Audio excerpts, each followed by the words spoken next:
بسم اللہ الرحمن الرحیم۔ السلام علیکم ناظرین، اکثر اوقات گھروں میں آگ، استری یا کسی بھی چیز سے جل جانے کے واقعات رونما ہوتے رہتے ہیں۔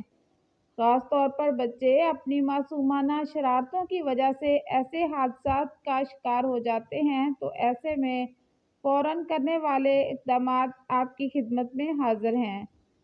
چولہے پر خوب جوش دیا ہوا ناریل کا تیل قابل برداشت ہونے کے بعد جلے ہوئے حصے پر ملنے سے انشاءاللہ فائدہ ہو جائے گا۔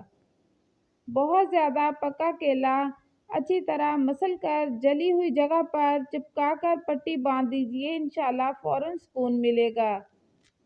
گرم پانی یا بھاپ سے جلے ہوئے حصے پر چاول کا آٹا چھڑکنا مفید ہے۔